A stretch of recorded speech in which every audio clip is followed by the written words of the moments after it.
Is the sound okay? Mm-hmm. All right, I'm gonna mute myself. Hello, and welcome to today's seminar on Arts of South Asia at the MFA, Through and Beyond Binary Thinking. I'm Chelsea Farrell, the Assistant Director of the Lakshmi Mittal and Family South Asia Institute at Harvard University. The mission of the Institute is to engage through interdisciplinary research to advance and deepen the understanding of critical issues relevant to South Asia and its relationship with the world.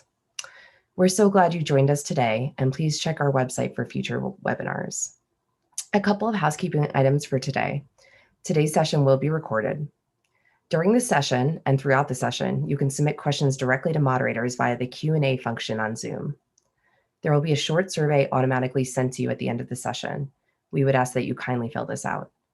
Without further ado, I'd like to introduce the moderator of today's seminar, Dr. Jinah Kim. Dr. Jinah Kim is the George B. Bickford Professor of Indian and South Asian Art at Harvard University. Her research explores diverse topics such as the female patronage of Buddhist art in medieval South Asia, the development of visual vernaculars in Indian manuscript painting, and a complex history of reappropriation of a religious site like Angkor Wat in Cambodia. Her first book, Receptacle of the Sacred, Illustrated Manuscripts in the Buddhist Book Cults in South Asia, was published by the University of California Press in 2013. Her second book, also with the UC Press, Garland of Visions, Color, Tantra, and a Material History of Indian Painting, will be available this coming February. In addition to her academic research, she's working on Digital Humanities Project on color, mapping color and history, which will serve as an online portal and a searchable open database for existing and future research on pigments. Professor Kim co-curated an exhibition on Nepalese Buddhist ritual art and co-edited its catalog, Dharma and Punya, Buddhist Ritual Art of Nepal. She's the faculty director of the arts program at the Mittal Institute. Thank you for being with us today, Dr. Kim. Oh, thank you. Good morning, everyone, and good afternoon, good evening for those of you joining us from different parts of the globe. Thank you all for joining us today, and thank you, Chelsea, and also thank you, Salman, for running the program. As was just introduced, my name is Jinah Kim, and I teach South and Southeast Asian art in the Department of History of Art and Architecture at Harvard. I also have a pleasure of serving as the faculty director for the arts program at the Mittal Institute. So before I introduce today's speaker, let me talk a little bit about the arts program at the Mittal Institute. So first of all, I would like to start by thanking the generous sponsorship of the Arts Advisory Council, chaired by Dr. Dipti Mathur, with council members from different parts of South Asia, the United Kingdom, and the US, who share the mission of supporting the development, preservation, and promotion of arts of South Asia in the global stage. So thanks to the Arts Advisory Council's support, we're able to run a number of exciting programs, like the Visiting Artist Fellowship Program, in which we are able to bring 4 artists from South Asia to our campus. Of course, unfortunately, this year, due to the pandemic, we cannot bring the artists to campus, and we're running a virtual program with a larger cohort of artists. I'm also pleased to announce a new endowment from Dr. Dipti Mathur, who is the chair of the Arts Advisory Council, as I mentioned. And this endowment will enable a new Distinguished Artist Program, which will bring a senior artist anywhere from South Asia to acknowledge their visionary and artistic contributions to raising awareness to various issues facing South Asia today. We're also launching an exciting new program for conservation of culture and heritage. I just wanted to mention all these because although so much is on hold due to the pandemic, it is quite nice to be able to say that there are a number of new and exciting developments in the works. And of course, a number of seminars like this one today and symposia that promote the study of art and architecture of South Asia are also held under the banner of the arts program at the Mittal Institute. So this morning, I'm delighted to introduce our speaker, also a good friend and a longtime collaborator, Dr. Laura Weinstein. Dr. Weinstein is the Ananda Coomaraswamy Curator of South Asian and Islamic Art at the Museum of Fine Arts, Boston. a position she held since 2010. Wow, this is a 10-year anniversary. Really, that's exciting. Dr. Weinstein holds her PhD in South Asian and Islamic art history from Columbia University with a dissertation exploring innovations in manuscripts from the Sultanate Court of Golconda in today's Hyderabad, Telangana. She received her MPhil and MA in South Asian art history, also from Columbia University, and a BA in Asian art history from Wesleyan University. And since joining the MFA, she has curated 6 important exhibitions, which includes the award-winning, groundbreaking, co-curated exhibition, Megacities Asia in 2016. She also made numerous curatorial interventions, including the reimagined South and Southeast Asian art display at the MFA that she spearheaded in 2011. And I didn't realize this until I asked for her CV to do this introduction. So what we've been seeing today actually is thanks to Dr. Weinstein's curatorial vision.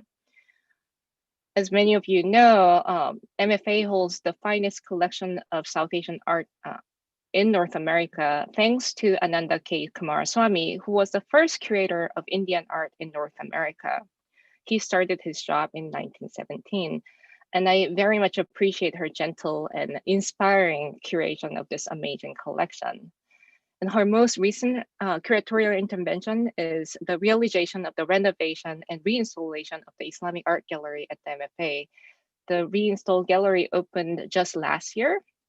I was so thrilled to visit this newly reopened gallery earlier this year, just before the pandemic. And also I had a pleasure of actually viewing it with Laura. So I do hope I will have a chance to visit the galleries again. And I hope you all have a chance to visit the galleries that Dr. Weinstein curated and get to experience these really charming, enchanting encounters with objects in the near future.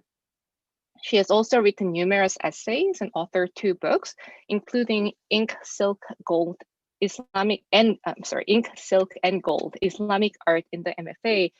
I actually happen to have a copy here that brings together more than 115 works of art in the MFA collection. It's a very hefty catalog. Today, she'll tell us about her latest publication, Arts of South Asia. As she talks about her book, please feel free to start asking your questions in the Q&A, and we hope to devote some time at the end to answer some of your questions. So here I have a beautiful book to start with. And Laura, please tell us about the book and how you came to write it. And do you want to actually start sharing the screen? Okay, thank you so much, Jinah, for that nice introduction. And thank you to Chelsea and Salman and to the Mittal Institute for inviting me to do this program today. It's really a pleasure and an honor.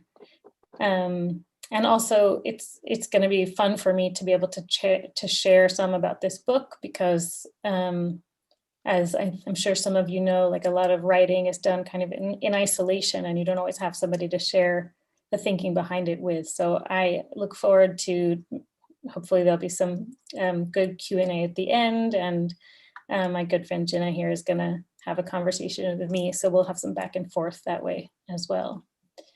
But before I just share the screens, also maybe I will try to give a little bit of background on the book and how kind of this book came to be.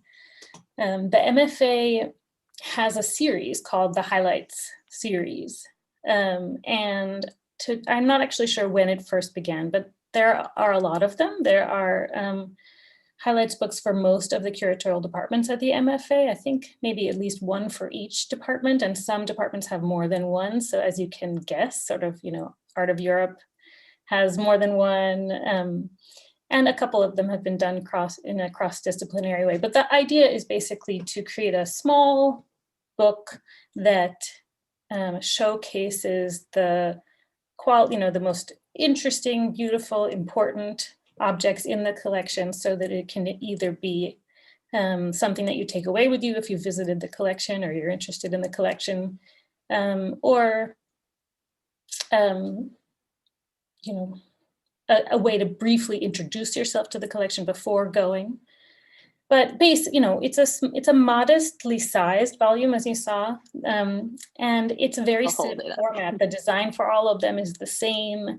You get to choose the color of the cover, which was very contentious, and you get to make some decisions as author, but not as many as you would for, say, an academic book. Certainly not. And that is actually a big part of for me, my experience of working at a museum. You're working within very specific constraints. And the fun of it can sometimes be trying to find creative ways to work in that space.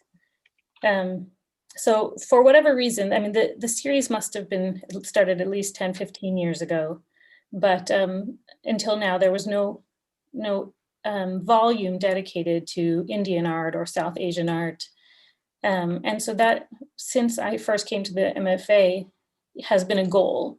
I wanted to see us have a volume for this collection. And because this is the 150th anniversary year, this was a good time to get it out there. So I was pleased that we were able to get it out. And I think it came out just in the middle of the summer this year. So it's still pretty new. Yeah, hot off the press. Okay, I'm going to share my screen. Yeah. Well, I mean, I hope this publication translates to the museum's institutional commitment to promote South Asian art at this juncture and 150-year anniversary, right? Yeah, I do think it speaks to the museum wanting to celebrate the collection, promote it, and also acknowledge that it was one of the earliest kind of major commitments of the museum, and that the MFA was the first museum in the US to collect Indian art. So it's kind of a moment also to look back at that history and celebrate it.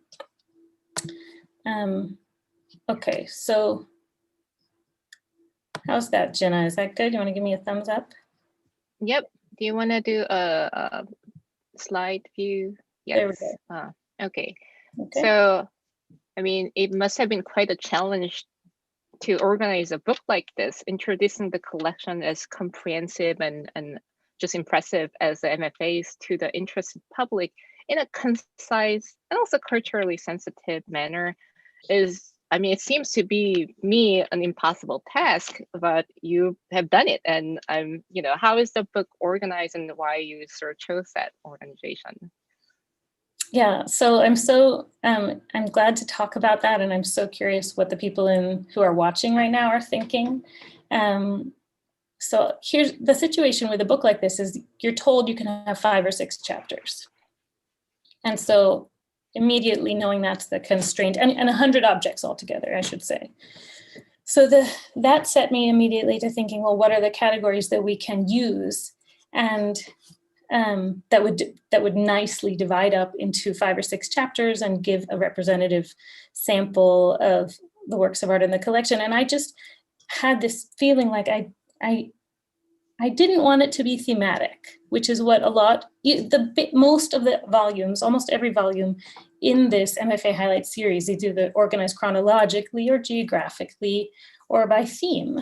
For example, one for Japanese art deals with art of the town, art of the temple, I think. So different kind of cultural milieus and contexts. And there have been, I feel, quite a number of books that deal with South Asian art and kind of separate works that are made in a courtly setting, devotional works of art. I don't know, what are the other major categories that come up a lot? Sometimes those are subdivided. Right. And I felt strongly that that would be not hard to do, to come up with one of those organizations, but not as exciting for me as something that was a little bit more challenging. And so I decided to try out using these very kind of old and challenging binary pairs of concepts to form my 5 or 6 chapters, with the hope that that each chapter could examine that binary, look at its history, and problematize its use for the study of South Asian art, and look at how does it apply, or does it not at all apply, and help us understand South Asian art better. And So I have to say, I think that for some it may be provocative. My fear is that someone will go into the MFA's bookshop one day and flip to the contents page and see all of these very old school concepts and just think, oh my God, this is just terrible, and just put it down again. My own mother at first told me that she was worried when she first looked at the contents page, but then she read the introduction, which anybody who's going to use the book, I encourage you to do that, because there it talks about how, I think, as we all know, a lot of these concepts that we have in the chapter titles are things that were kind of born out of Enlightenment thinking, certainly rooted in Western philosophies and disciplines, and they have been applied to South Asian art for a very long time, at least since the colonial period, when a lot of them were in particular used to structure books, very early and important books on South Asian art that have kind of had a ripple effect throughout time. So they do need to be problematized. And yet I think there's a question that should be asked about whether they need to be thrown out altogether. So I'll just I wanted to give a couple examples. So part of the reason that this way of organizing the book resonated for me was not just because it gives you a chance to problematize that historiography a little bit, but also because it really resonates with an experience I had as a first-year grad student. And I'm hoping that carries over to maybe, or that college students studying Indian art may have this experience sometime, and therefore that the book might be relevant. So that was a roundabout way of saying that when I was in my first year of graduate school at Columbia, and we were studying Buddhist art, we talked about Sanchi. And we talked about this sculpture and all of the sculptures on the gateways at the stupa of Sanchi. And I remember, please forgive me, I was new. I remember thinking, what is this voluptuous, gorgeous lady doing at this Buddhist site? I didn't know a lot about Buddhism yet at that point. I'm still not an expert, but at that point, I really didn't understand how a religion that I thought was all about transcending the earthly could be marking its gateways with multiple images of bodies that to me spoke of the earthly, the sensorial, of desire, and the body in particular, as opposed to the transcendent associations with Buddhism. So I just didn't get it. And then it unfolded gradually for me that I began to understand, okay, this idea, where my feeling is coming from the idea of sacred and secular being two opposed and distinct and separable concepts and cultural spaces, and they shouldn't mix. That's what I brought to the study, to that class that day because of my own background. And it's been something that I've had to step away from and question. And it's been fascinating for me as my own personal journey. It's been fascinating to do that kind of questioning and realize there's more going on. So here's another example of a work that that spoke to me in this way.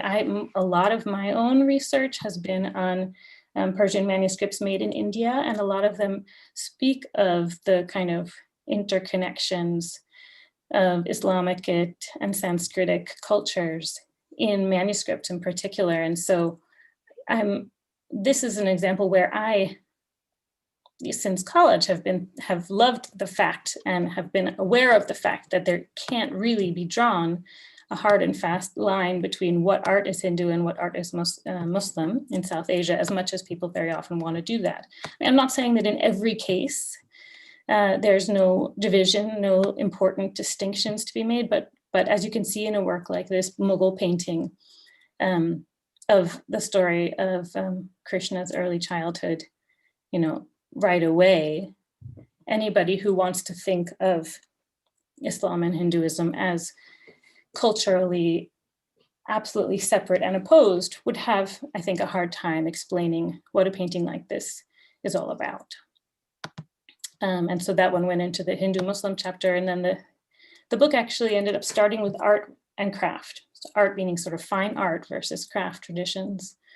And this is another category that sort of immediately jumped out because we at the MFA are lucky to have an amazing collection of textiles, of jewelry, a number of things that traditionally are thought of in these kind of slightly subordinated categories of folk, or not so much folk, but craft.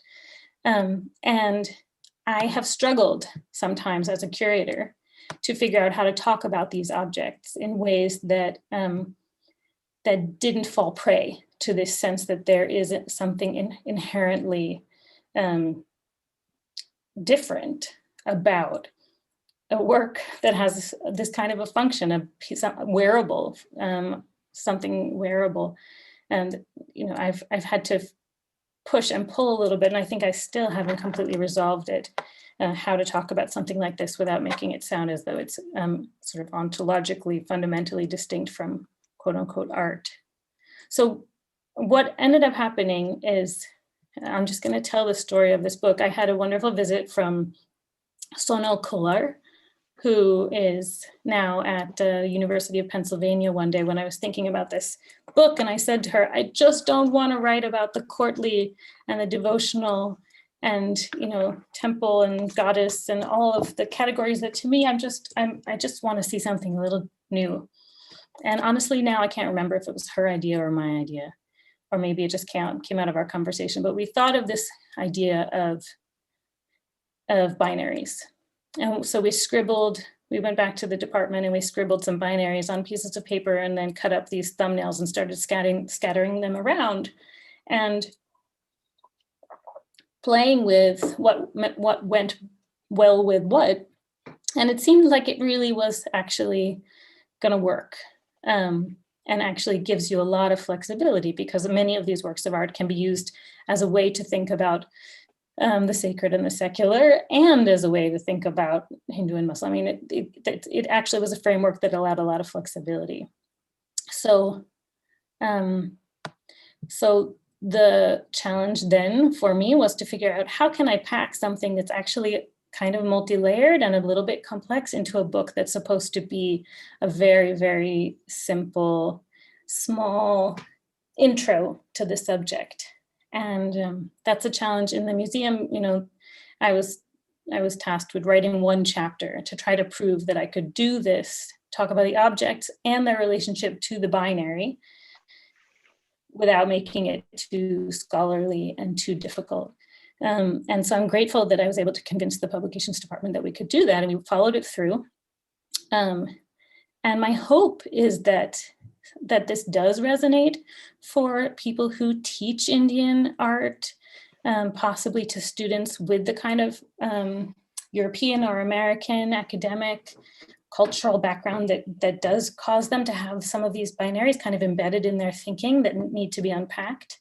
My fantasy is that it could be useful in a classroom, as well as a token, of as a book somebody might like to, if they're already interested in the MFA's collection, something like that.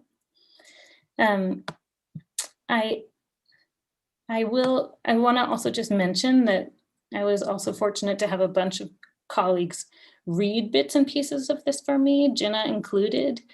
And that was really helpful. I'll make one more comment just before I close this part of the PowerPoint, that I was grateful to Susan Bean, who I think might be here today online somewhere, for reading the section, the chapter that was called Art and Craft. And that was really crucial for me, because what happened was I sent her the entries in that chapter, and she wrote back to me and she said, I notice all your entries in this chapter start by talking about technique. And, is that true for the other chapters? And it was obvious that it wasn't true for the other chapters.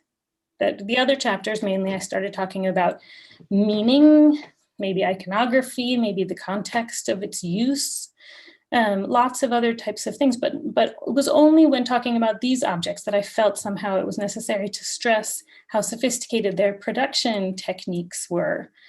And she pointed out that that's really a relic of an outmoded idea that is built into the art craft binary. That's, that these are things that,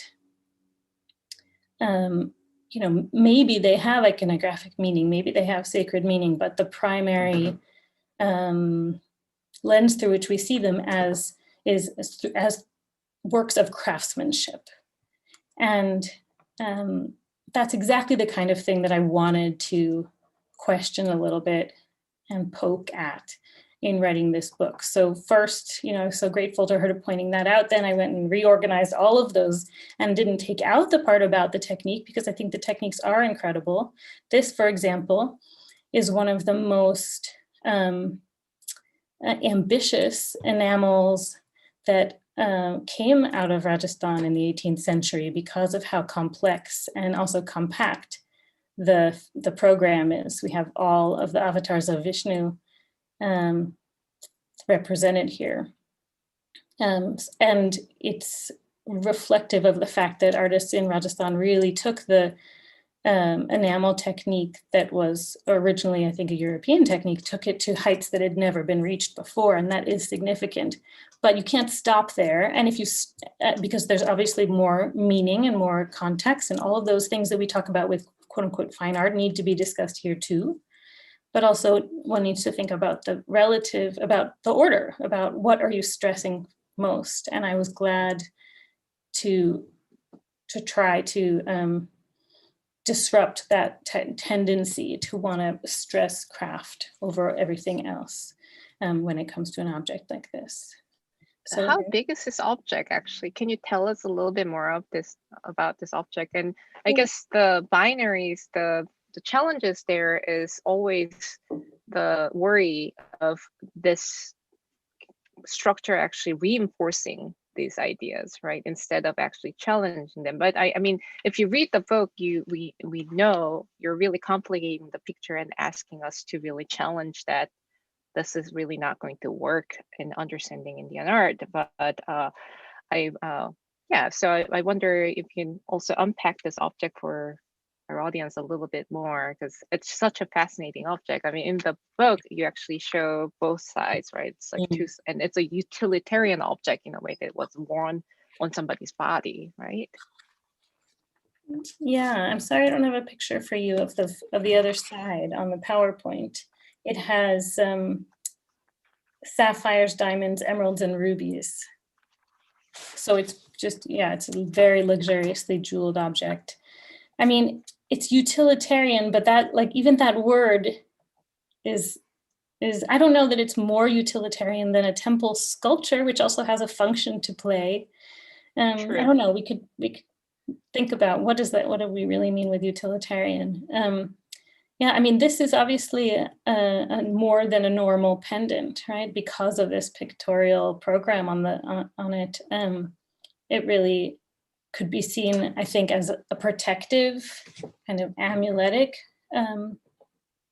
pendant, and I, my understanding is that this side that we're looking at is the side that would be worn against the body, and the jewels are facing the world. So obviously the two sides kind of represent different messaging in a way. The jeweled side would have announced the person's wealth, and it has the kind of most classic gorgeous gems that you see, for example, on the around the necks of Rajput rulers in paintings, and the turban ornaments and such. Actually, but though that issue of like the front and the back of this piece is something that also for me, when I first encountered it, sparked another binary, which was, it's not exactly a binary, but I remember first thinking, wait, why would you hide this side, this gorgeous enamel complex picture? Why would you hide that against your body? That should be the side that's on view. And so that really immediately challenges this idea that art is meant to be seen, by the public that is nearby, as opposed to there's a work of art that can be, or there are actually so many works of art in South Asia that their visibility is not actually the most important thing. And that idea that kind of optical perception and visual reality is the primary way that we engage with art is so much something that needs to be unpacked and is being unpacked today by scholars. I'm thinking of Anna C. Strand, who works on temple murals in the Tamil region, where many of them are completely just very, very difficult to see. And yet they still function in many ways and hold meaning. So that I think is an interesting thing, that here this imagery is supposed to be against the heart, not so that it can be seen, but so that it can be protective and bring good fortune. Whatnot. That's so interesting and important that you say about this aspect of Indian art, where the optical and the visual aspect of it is not it may not be the most important aspect of any form of art being made, in a way that the presence, or like being actually there, can be the somatic presence can be a little bit like a lot more important for people who made and used and actually experienced them. So that's I mean, this pendant is a great example, I have to say. But then that brings a question back to you for being a curator of this collection, and sort of how do you then also impart that sense of presence being so important, right? Because museum experience is often just about seeing things, right? We're so focused on that optical, the visual. So I'm glad you bring this up, because that's actually a challenge in a way, if you think about sort of Western museum settings, right?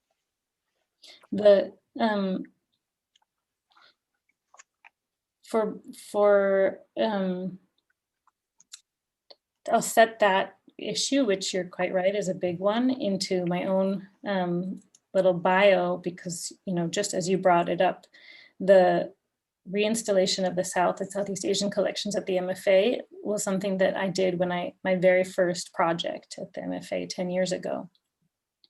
And then the Islamic collection just opened last summer. And they're very, very different. And I think partly, I would say that's because the South and Southeast Asian gallery is much more traditional, and it's not interactive, and it's not multisensory. It's just, you can look and walk around, and read. But if you were to go to the Islamic gallery that we just opened, you can touch, you can listen to sound, you move in and out of spaces. Sometimes you're surrounded by objects. Sometimes you're in a space where it's kind of more lean and you're just encountering one object. And so I do feel like there are things that curators can do, especially these days where we can show video, we can have sound. I love the way that many museums around the world have started bringing in scent. I have such a strong desire to do an Indian painting show where you can smell all sorts of things that are depicted in the paintings. So I think that's there in museology now. And there isn't really, I think, any turning back, because it is so enriching it feels like it's doing better justice to the objects. And it's also, I think, more engaging for visitors. I thought maybe I would make one other comment though about that Mughal painting of the Harivamsha page. Yeah. I can put it up again, but I think we maybe remember it because we haven't seen too many images so far. Well, I mean, you can put it up again if you like to talk about it, because I was hoping that you can actually tell us a little bit more about why and how you chose certain, you explained why you chose that image in the Hindu-Muslim binary chapter, but still, I think the selection process I forget, I don't exactly know how many objects are under the South Asia sort of collection, but choosing hundreds it seems such a challenging job actually. And you know, It's hard. it I think seems, there I mean, you have selected like my favorite objects are all in there. And, you know, of course there are more, but this is like really the highlights. And so, you know, what was your process like actually? Okay. There were some obviously, you know, iconic works to include, like the Sanchi torso. Right. There are some new acquisitions. I have one or two in this PowerPoint I can show you. There are some oddballs that I think haven't been published enough that are really fascinating. So I tried to kind of cover the most important famous objects, as many of them as I could, but also mix it up and add some more unexpected things. But it's hard. And there are always ones that end up on the cutting room floor and you feel bad about it forever. Well, tell us about the Haribamsa page. Okay. Well, there are, you know, the MFA actually has a good but small collection of Mughal paintings. It's not a huge collection. And so this is one of relatively few that we have that so well illustrate the interest in the Akbar period in translating and illustrating important Hindu texts. And so I think this one is just, for me, there are sort of two reasons why this works for that. One thing is like it's very obvious that you're seeing Krishna here. So it's, you know, I think quick for anybody who's going to look at it, you're going to see that there's a Hindu god represented here. And yet the architecture, as I'm sure we all know, is clearly alluding to Mughal architecture, that red sandstone and white marble. So you can see, I think, visually right there that the story, this mythic story that's really outside time about Krishna has been set in basically contemporary Mughal urban space. And so you see kind of a mixing of, or an overlapping of these different cultural arenas right there. But another thing that is very cool about it is that, well, as a student of Vidya Deheja, who is known for her work on narrative in Buddhist art, I learned in graduate school about continuous narrative, which is this thing that you see a lot in Rajput painting in particular, right? You also see it in Buddhist like relief carvings, but Rajput painting, so often you'll have a single page in which multiple episodes of a story appear. So the main character may appear 2, 3, 4 times, right, within that same frame. And it's not common in Mughal painting. I think there have been times when scholars said this is a thing that Rajputs do. This is an aspect of Hindu painting as if it's separate completely from painting that is made in Islamic settings. And so this is a great example of how that's not true. Here we have 2 Vishnus.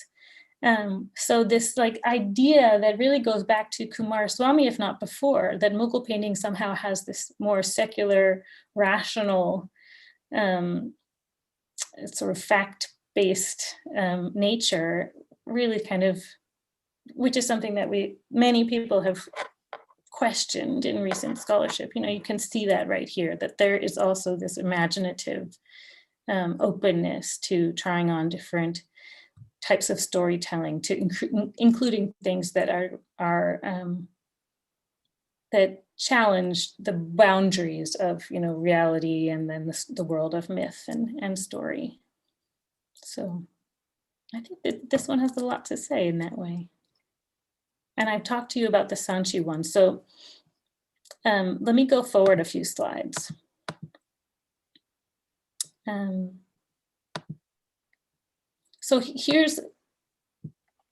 So male and female is a binary that the ones we've talked about so far, Hindu, Muslim, I think it's obviously a very political binary. It's a very charged and complex topic. I think scholarship in South Asian art has established very well that those religious communities or identities, that the boundaries have been fluid and have been permeable, have changed in shape over centuries. So I think that there is real reason to question that binary, a lot of good reasons to question the art-craft binary. And yet I think that I wouldn't want to go so far as to say that there is no binary thinking in South Asia. Because there is something very fundamental about human beings wanting to kind of explain the world by reducing things down to two opposing components. And when I looked at the binary of male-female, I would say what you see are, on the one hand, that absolutely there is no kind of trans-historical single concept of what it means to be male and what it means to be female in South Asian art. It's certainly not a fixed identity or fixed term. And yet at the same time, there are moments and there are cultures within South Asia for whom male and female do have distinct and, if not opposing, first complementary perhaps, features. And so I think to me, this brings up that question in an important way. Well, like, okay, so maybe in some ways this binary is one that translates, or at least let's use it as a springboard to talk about what's the binary, how is it being understood in, for example, this Vajrabhairava. So Jinah, I'll say what I know, but I know you know more about this than I do. But I think that one thing that comes up here is the binary of, let me just pull it up, Karuna and Prajna. Karuna being compassion, which is traditionally, I think, associated with the male, and Prajna being wisdom associated with female. And the idea that without Prajna, Karuna cannot be kind of released and activated, that they are needed, both sides, both are needed in order to kind of create union or to create kind of completion and fulfillment. I would love it though if you would jump in and tell me, for you, do you see a kind of binary being activated here? I mean, I think the male-female is the most sort of human and kind of natural binary that people, almost primordial binary that people can actually relate to and go to. Then in most Indic religious traditions, especially those that actually seek, release from, or moksha or nirvana from this sort of the worldview of cycle of rebirth, that's harnessed to really illustrate that going beyond this binary, the two, that binary, like becoming one or really dissolving those binaries. Or, I mean, as in Shiva becoming half Shiva, half Parvati, or these two, Vajrabhairava and Vajratali in unison. So that's really fundamentally how this binary actually gets within the tradition kind of resolved or sublimated into sort of conveying this idea that is hard to actually sort of grasp in day-to-day life. So definitely it's the kind of fundamental binary that really propels this philosophical and theological understanding of universe through what is easy to grasp at the human level, right? So we can certainly find, I mean, I only brought this one image here, but we can certainly find other examples that of Indian art, of South Asian art, that don't speak to a binary understanding of gender, that and even outside this idea of the fusion, the Ardhana Mishra or Vajrabhairava, where you have well, one that comes to my mind is, I think there's a lot that's been written interestingly about Avalokiteshvara and the different ways and different, even outside of India, different ways that Avalokiteshvara has been understood through the lens of gender. And I think the MFA, for example, has this really, really beautiful and extremely slender Pala period Bihari Avalokiteshvara. And I think that it's intended not to be seen as exactly a male body or a female body, but more an idealized body.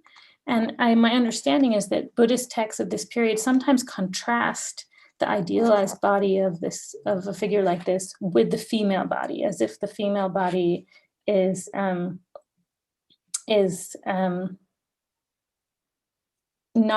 have that kind of purity of the ideal bodhisattva's body. And so I think that's just a good example to me of how complicated it can get when because the Vajrayana we're looking at here is just, it articulates something that really can be divided into almost a dichotomy.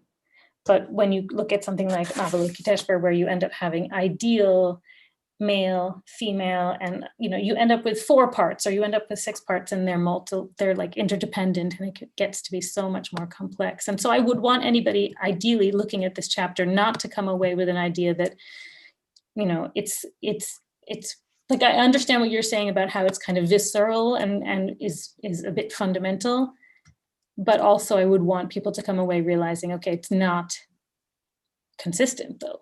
It's not. Yeah, I mean, I think important thing here is actually to realize that like our conception of femininity and masculinity is not going to be projected on looking at the material from South Asia, and that's like that should be actually something one can come away with in thinking about this type of binary, because it's already a sort of different conception of body and what it means to be feminine and masculine is quite different. It's very culturally specific, and I think that's actually important to sort of really acknowledge and learn from, actually. So I don't think there's a book out there. Someone please correct me if I'm wrong, but I don't think there's a book out there about sort of looking at gender through the lens of South Asian art broadly, and looking at how it's represented in different ways through different traditions of South Asian art. And I want someone to write that book because I'd love to learn more about it.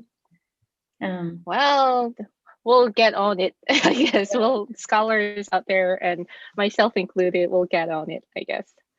Yeah. I just have a few more images I can show. Yeah, maybe can you actually sort of tell us a little bit, and before I turn to some questions? Yeah, just here. I mean, just to go back to one thing you said before, is it possible that this book just ends up reinscribing the binaries? I hope not, because I feel like after the contents page, if you read past the titles of the chapters, you won't find in any one of the entries, you won't find anywhere else a representation of the binaries as fact or as simple, headers. They're always kind of broken apart. So sometimes I try to do that through pairing. So for example, this chapter, which is probably the least political, although they all have political elements in certain ways, but the real and ideal. So just taking 2 portraits that might traditionally be thought of as the Mughal kind of optical, realistic portrait contrasted with the Kota portrait, which is much more stylized. And I think though you can see all of these visual connections, you can see distinctions, but you'll also, I think, just see different ways of different functions really here, so that there's a desire for the portrait on the right to reflect the prowess, the martial prowess and the wealth and the status of this ruler. And that is perhaps one of the main goals of this painting. And that leads to the inclusion of all these emblems of like the spear, the bow and arrow and the shield. And those are just as important as any kind of physiological features. Whereas on the left, this is not an attempt to glorify Bhim Singh, but rather to document him and record him within the ranks of the courtiers who were all getting their portraits painted.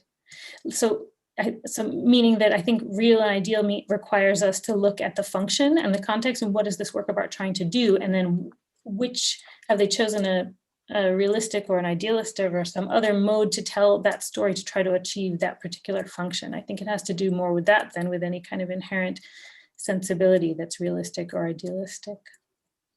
We end with a chapter called Local Foreign, questioning, the idea of what is native to India and what is not. So this is an object made in the Ming imperial court, but intended to be gifted or given or owned by someone, probably in Tibet. And then the last one I put here is one of just the most fun. It's also in that foreign and local chapter. And these were probably made in Bombay, but they obviously reflect Art Deco. And they are so taking part in this very virtually global cultural phenomenon. And just to be clear, they each one of these birds, you can see the penguins, has on their left wing the coat of arms of the ruler of Bikaner. So that's how we can cite them and set them into the context of Rajasthan. Sorry, Mumbai and Rajasthan. No, this was, I was so delighted to see that tea set pop up in the gallery. I was just visiting one day and I saw this new acquisition and never seen a penguin tea set before. And I was delighted to see it, and that it is part of this Raja's kind of fascination with Art Deco, and he really had a pool made in his. Is that story true that he had made an Art Deco pool made in his? I guess indoor pool made with Art Deco. That's what I read at some point on this particular. I know that he had Ganga Singh in Lalgar Palace. He had Chinese vases, Belgian mirrors, Bohemian crystal chandeliers, Greek sculptures. I think he did have a lot of Art Deco, but it was combined with a whole melange of other things. So do we know for sure this was actually, because a lot of also elite in British India actually commission a lot of things from Europe and especially from the UK. So this is understood to be local manufacturing, right? Based on, this one doesn't have a mark, doesn't have a maker's mark, so we can't be sure who produced it or where. But I think it, based on Mumbai's active production of all sorts of buildings and also usable objects in the Art Deco style in that moment, it seems possible or even probable that it was made there. But in the 1930s, people in the Boston area were making cocktail shakers that looked exactly like these cocktail shakers in the form of penguins. So it really was global. And yeah, I suppose it's possible that these were made somewhere and then brought to India and inscribed with the coat of arms there.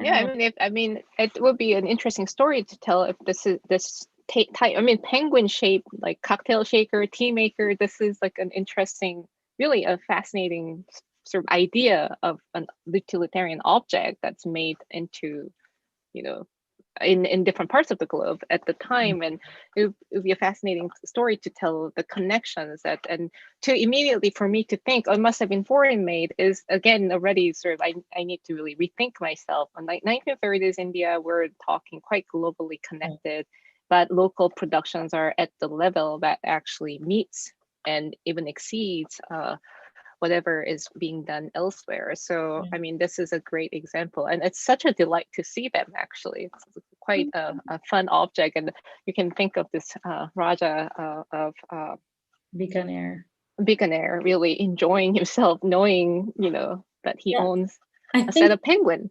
I think technically they are supposed to be emperor penguins. So of course, how nice for the Maharaja to be served, his tea by 3 emperors. That's quite.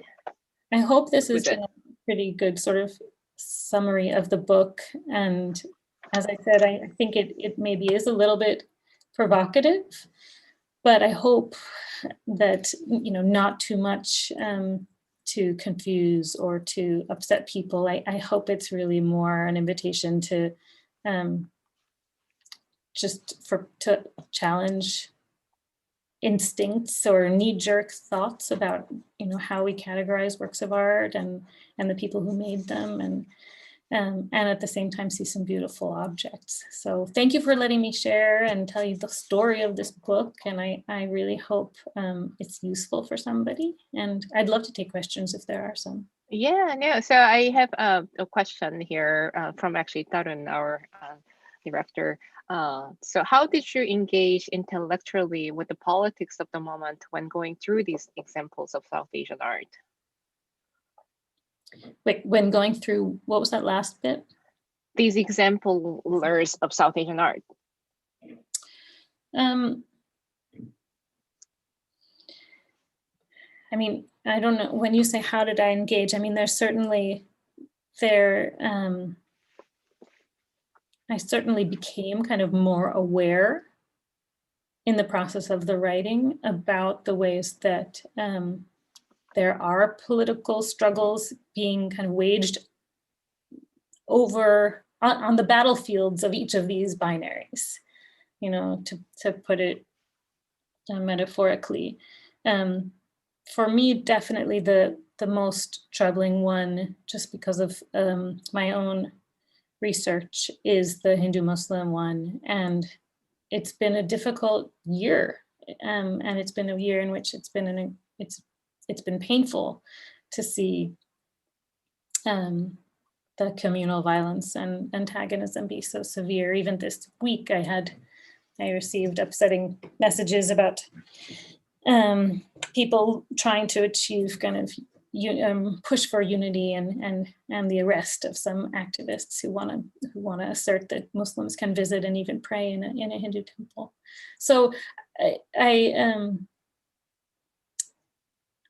what I hope this does is show the relevance of art to some of these quite political, quite urgent concepts about gender or religious identity, or the secular and the sacred. I mean, that is one of the major ones that's active right now and being debated. And so I guess, I mean, I like the idea that possibly these kind of mainly historic works of art can be ones that allow us to take a slightly,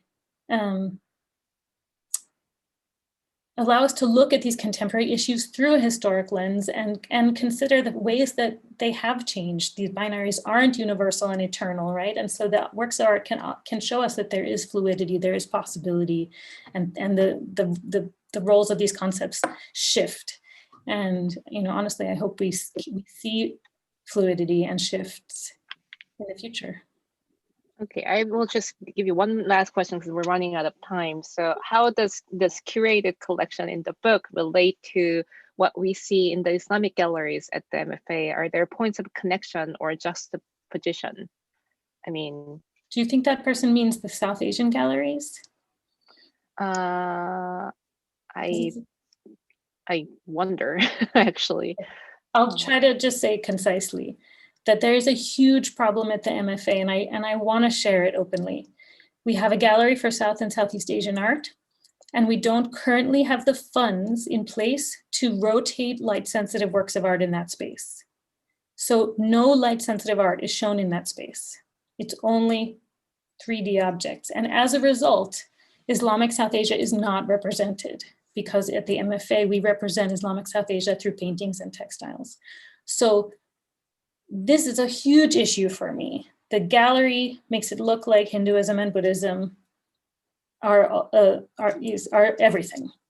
And so there are all these thoughts about how can the Islamic gallery help to break that divide down by bringing South Asian art in there and, you know, connecting them in different ways. And it's like I have a huge truck and I'm trying to rewire it.